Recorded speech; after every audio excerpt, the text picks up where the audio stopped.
Alors bonjour, dans cette capsule vidéo, nous verrons comment, en fait, lorsqu'on donne un devoir ou un travail qu'on s'attend à recevoir des élèves et qu'on veut leur laisser le choix de la plateforme qu'ils vont utiliser. Donc peut-être qu'ils pourraient utiliser Google Docs, Google Sheet, Google Slide, ils pourraient même utiliser Microsoft Word. Peut-être que c'est juste une photo qu'on veut qu'ils nous remettent, peut-être même c'est juste un lien Internet. Donc dans le fond, voici comment on va faire, puis c'est très très simple. Puis en fait, après ça, ce qu'on va faire, c'est on va aller voir si deux élèves nous remettent deux choses différentes, qu'est-ce qu'on voit comme enseignant ensuite. Donc, je vais aller dans Travaux et devoirs, je veux créer simplement un devoir. Et le devoir que je veux créer, vous devez me résumer le chapitre 1. Et, instruction,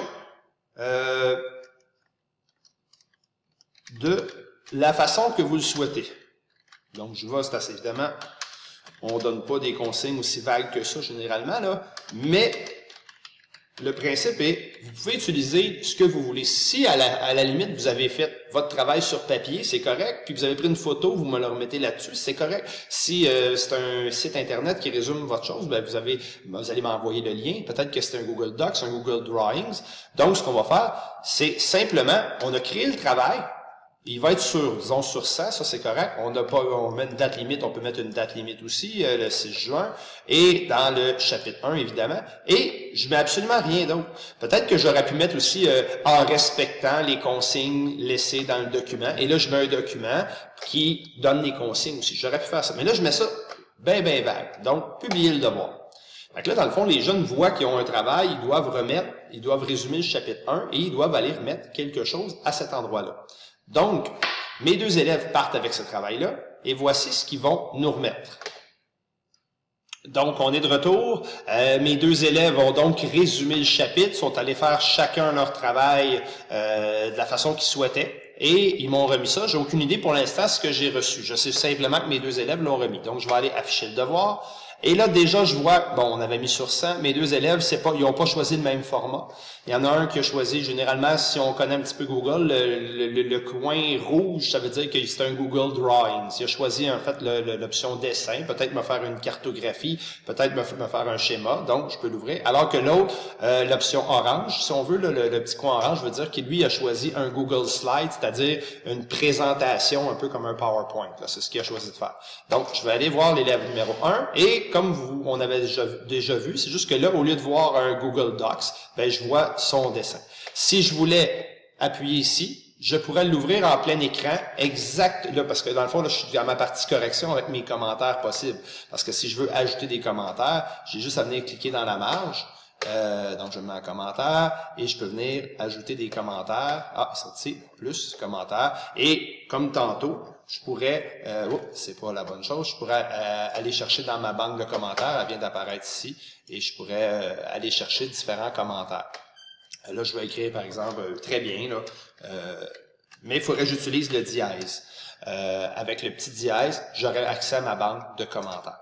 Donc, très bien, je pourrais rajouter d'autres commentaires pour ça ici. Maintenant, je veux lui donner son résultat, j'ai vu son dessin, j'ai vu ce qu'il y avait à faire, et par exemple, je juge que ça vaut 89. Donc, c'est fait, je suis prêt à passer déjà à l'étape. Je pourrais lui envoyer à lui d'un coup, ou je pourrais attendre encore. Donc, je vais attendre, je vais vous montrer ce que je peux faire pour les envoyer toutes d'un coup. Donc, on va passer à l'élève 2. L'élève 2, utilise autre chose. Lui, dans le fond, il a décidé d'utiliser l'équivalent d'un PowerPoint, c'est-à-dire un Google Slide. On voit ses diapositives ici. Si je voulais absolument le voir au complet, ben à ce moment-là, ce que je ferais, c'est que j'irais ici. Donc, ça me permettrait de le voir, puis même de l'afficher pour voir s'il a mis des animations, différentes choses comme ça, puis voir vraiment la présentation en plein écran. Moi, j'ai pas besoin, je vois son chapitre 1, je veux surtout voir le contenu. Alors, au début du chapitre, il y avait ça, ensuite, il y avait ça, et à la fin, il y avait autre chose. Et, en fait, je pourrais même maintenant rajouter des commentaires, moi aussi, soit avec des archives, des choses que j'ai déjà, ou en ajouter, là, donc, avec un petit plus, c'est très bien.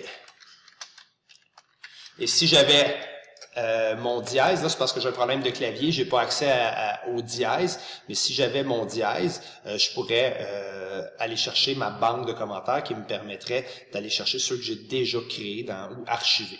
Là, par exemple, celui-là, je l'avais pas, je pourrais déjà aller l'ajouter à l'archive, fait qu'il vient de s'ajouter. Alors, maintenant j'ai terminé. Lui ici, je vais lui donner son résultat. Donc, lui, c'est son PowerPoint. Il est plus complet. Donc, lui, c'était un 93. Ça va bien. Je pourrais rajouter un commentaire et le publier aussi si je voulais. Je ne l'envoie pas tout de suite. Je décide de le fermer, par exemple. Donc, admettons que je déciderais de fermer ça. J'arrive ici. Vous voyez que... Oh, l'élève 2, j'ai oublié. Il y a un petit quelque chose que j'ai pas fait. Je retourne ici. Mon élève 2, mon 93. Je le valide en passant à l'autre élève. Voilà, il avait été validé. Et là, je pourrais revenir ici. Ah, il ne l'a pas pris. Donc, ce qu'on va faire, mon élève 2, je retourne ici. Il est là pourtant. On va lui envoyer directement. Envoyer. Et ce que ça fait, maintenant, j'ai un petit problème avec mon élève 2, c'est pas grave. On va prendre tous ces deux-là. Ah, il vient d'apparaître. Bon, il avait un petit délai. Et on va juste simplement faire rendre. Et là, officiellement, mes deux élèves ont réussi, ont reçu leurs résultats et ont aussi reçu les commentaires qu'on avait laissés. Mais c'est surtout pour montrer que c'est possible, dans le fait d'avoir, là c'est parce que j'ai juste celui-là de sélectionner, c'est possible de voir plusieurs outils utilisés pour répondre à un même travail, puis c'est quand même intéressant dans certaines situations. Alors voilà.